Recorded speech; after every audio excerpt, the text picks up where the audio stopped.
towards morning hours, around 3 o'clock. I was actually asleep, dead asleep. When these people came, they couldn't get through the door, so what they did, they went on hitting windows to break through. The glass got broken and it fell on me. So from there, I jumped, fell down as I was trying to take cover. When they got into the dormitory, they began beating girls, kicking around, because they were saying we refused to open for them the door.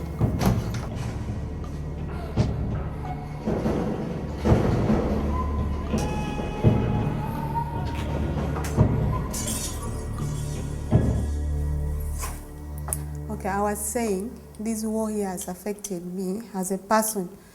This was in 1996 when I joined secondary school. I was in St. Mary's College, Aboke, where we were abducted.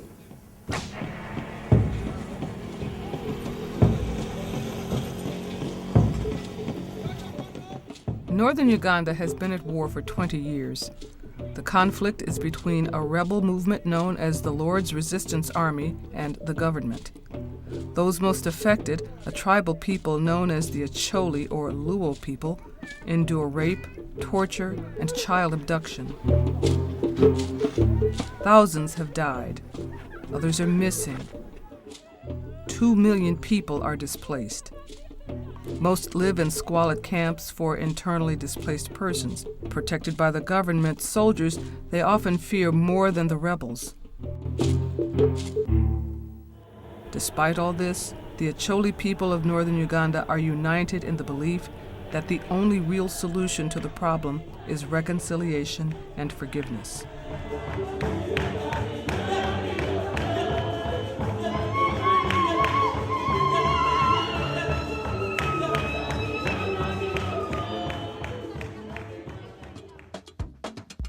Uganda is a landlocked country located in East Africa.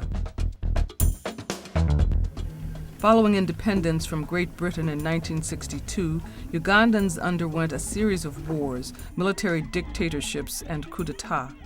Since seizing power in 1986, the government of President Yoweri Museveni has brought a degree of political stability and signs of economic prosperity for some Ugandans. Yet, many problems remain. According to the U.S. government, Uganda is subject to armed fighting among hostile ethnic groups, rebels, armed gangs, militias, and various government forces that extend across its borders. Uganda hosts 250,000 refugees from neighboring countries of Sudan, Congo, and Rwanda. Ironically, many Ugandans live as refugees in those same countries.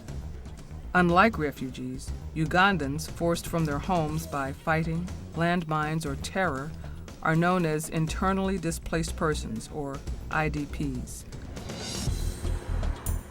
Craig Kipples directs work for the Lutheran World Federation in Uganda and Sudan. If you're a refugee in Uganda, you come under UNHCR. UNHCR has the responsibility to provide you protection. The Ugandan government has to recognize you as a refugee.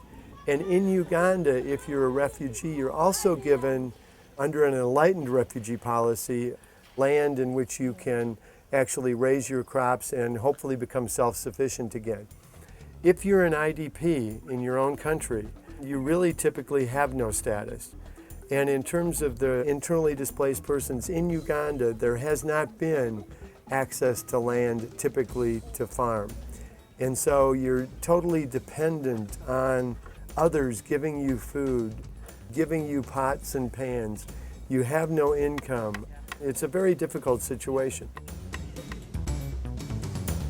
The Reverend Robinson Oginga Odinga is the treasurer for the Kitgum Diocese of the Church of Uganda.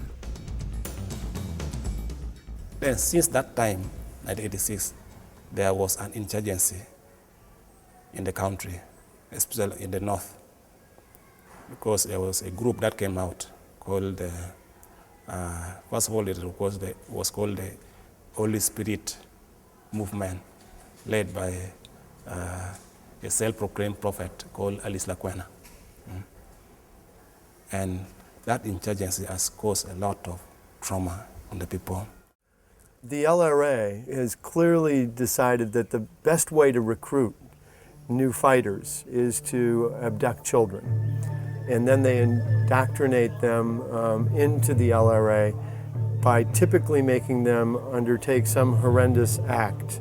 If they kidnap a group of these children, if one of them starts falling behind, they will have another child or a group of these other children kill this person, kill this other child. And this puts them then in a situation where they feel that they cannot leave the LRA. They would come to a village to abduct the people. This is mainly because I think they had failed to convince the population to join them willingly. The Pajimo Primary School lies about 45 kilometers outside Kitgum, along the Gulu Road. Children once gathered to learn and play here.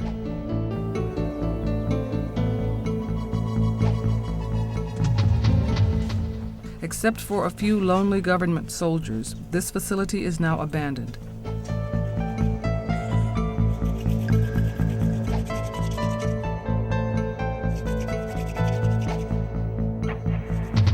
On the bare walls, children leave messages for the rebels, pleading with them to end the conflict. They asked him, please, we're asking you peacefully to leave the fire thing and come home.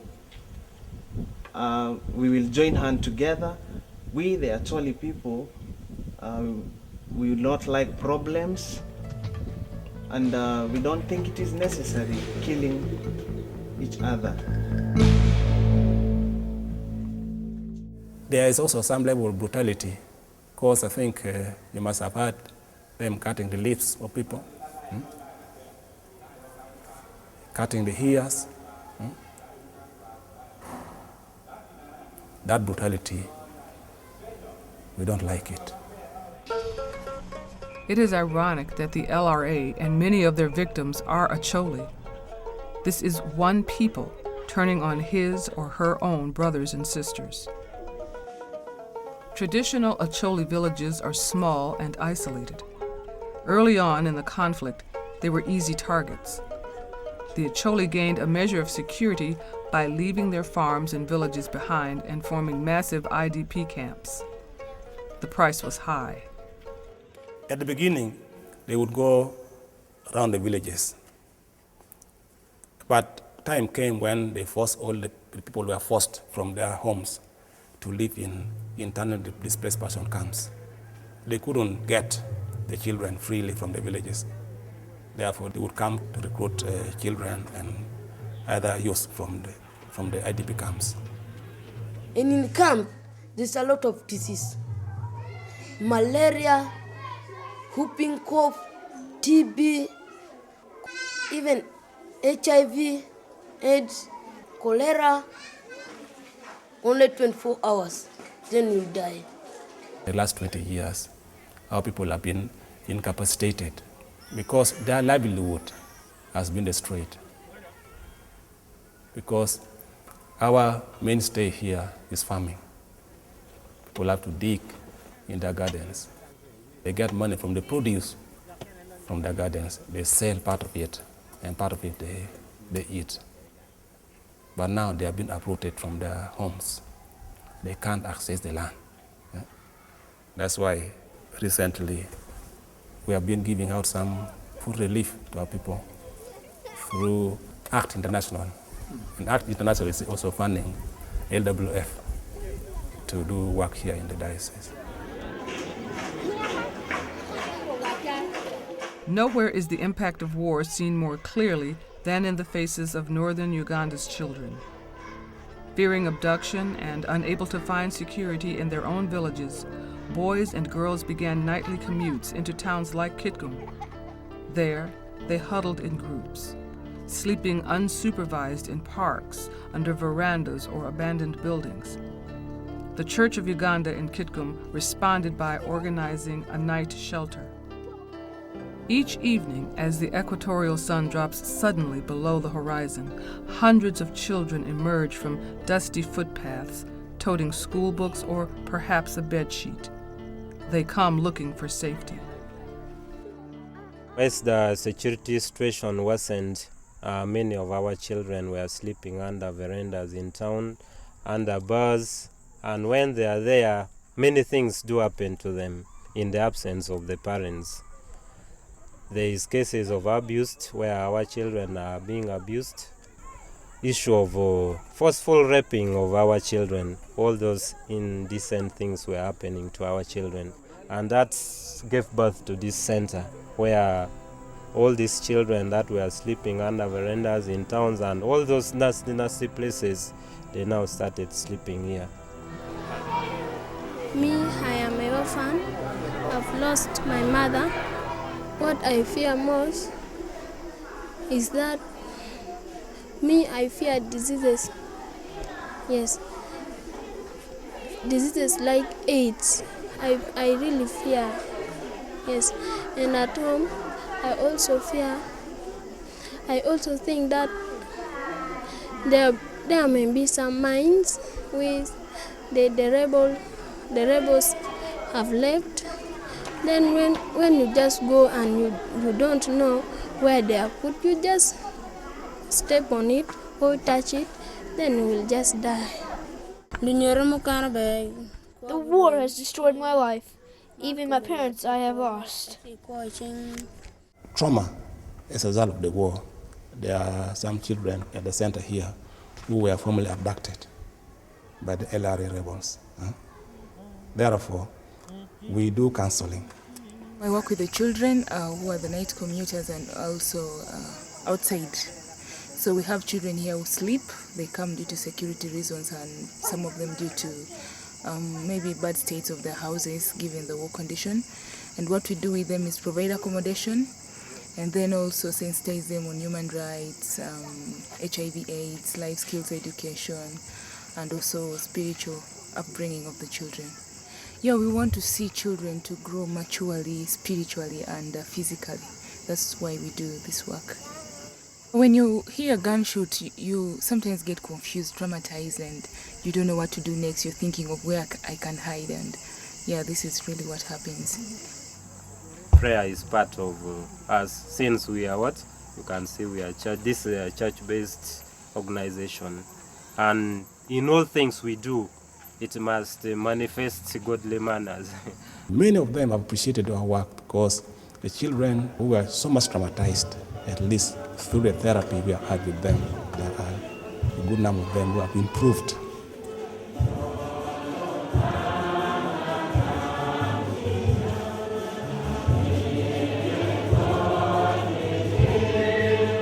Forgiving the LRA seems impossible. Reconciliation appears hopeless. Yet, forgiveness and reconciliation are on the hearts, minds, and lips of the Acholi people. Forgiveness is an important part of the Acholi culture.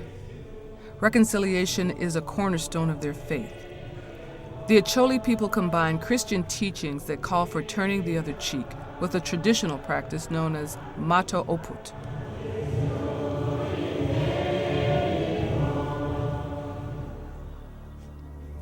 At the age of 12, Ogun Michael Ruat was abducted by the LRA.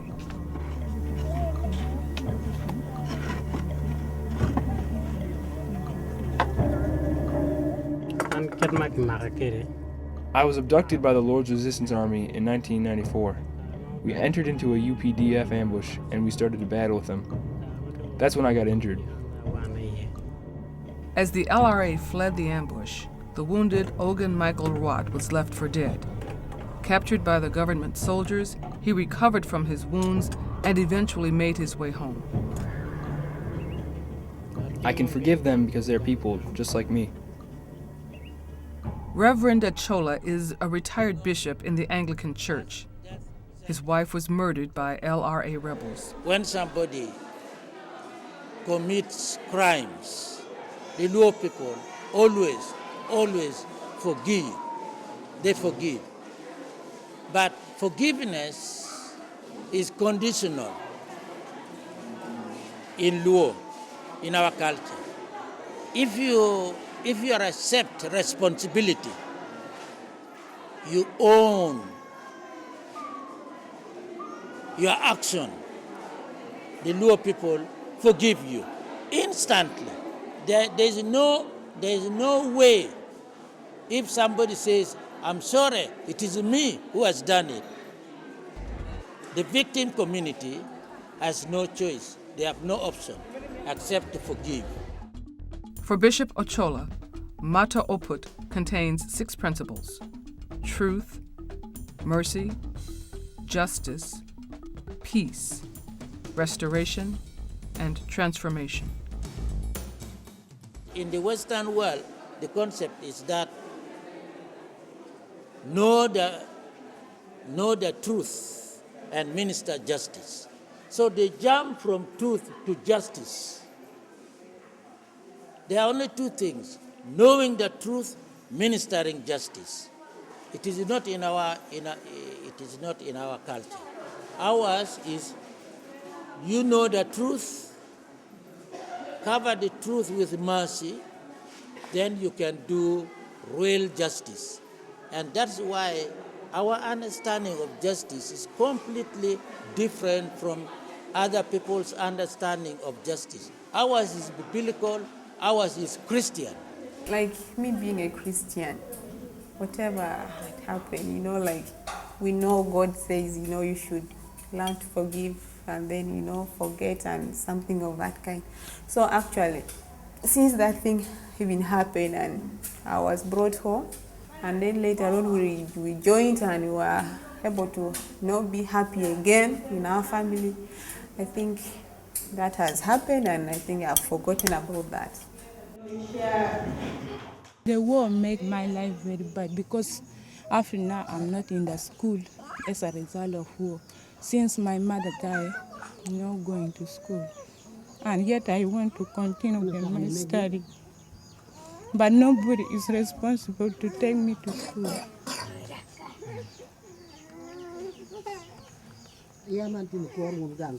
Can you forgive? I forgive.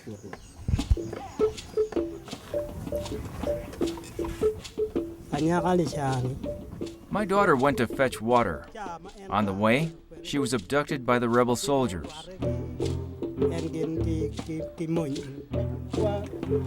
I can forgive the rebels for the wrong they've done. When I lost my uncle, and he was a very important person to me, he used to help me a lot. That was the time when I started hating these rebels. But as I talk now, because I don't see where we are heading, we really need to have a break, a stop to this thing, so that we head towards something that is better for the future generations that are coming.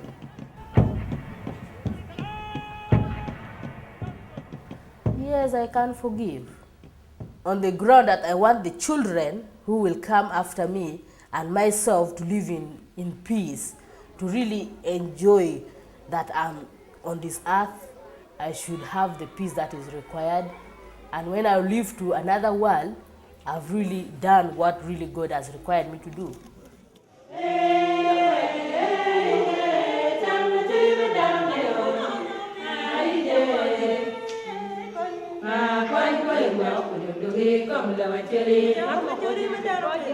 And we are begging the leader of the LRA, that is Joseph Kony, we are begging him really, if possible, to come back so that we attain peace in our northern Uganda.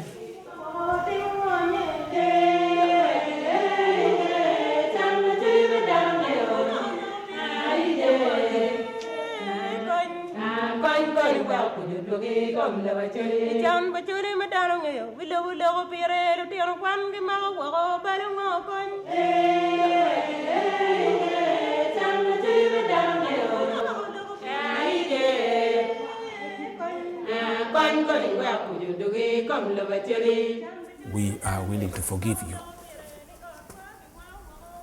We are willing to forgive them. The people in Achule are willing to forgive the LRA fighters. Even their top leaders, the Kony and Ortiz and the rest, they're willing to forgive.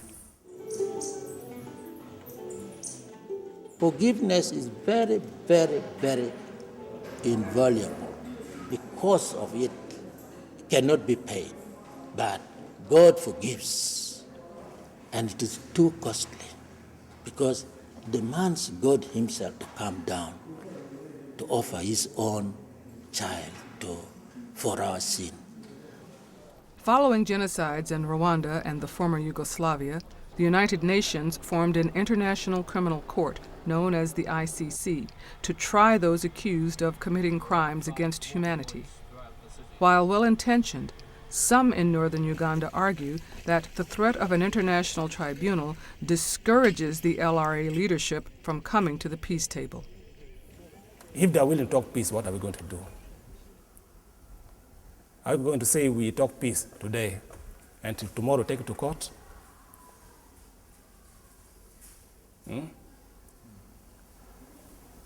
That's what our people are saying, no. If they're able to say we are sorry, they talk peace, and they are willing to come back home, we embrace them. They are our brothers. They are our sisters who were led by, I believe, it's the devil, to turn against their horn, to torment them, to torture them. If they come back and say, we want to come back home, we shall welcome them. For us, we shall welcome them. Let them come back home. I can forgive them. How can you forgive them? Through praying and telling them the truth that I have forgiven you with all my life. In the house of the Lord, hallelujah today. In the house of the Lord, there is Put God first and to forgive one another, even if rebels want to kill you, first pray to God.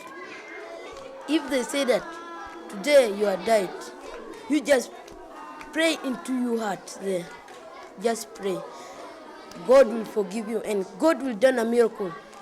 Evils will go away. Rebels will run away. wanna be no war on Yesu. Mani maro ni maro kwa nyogina.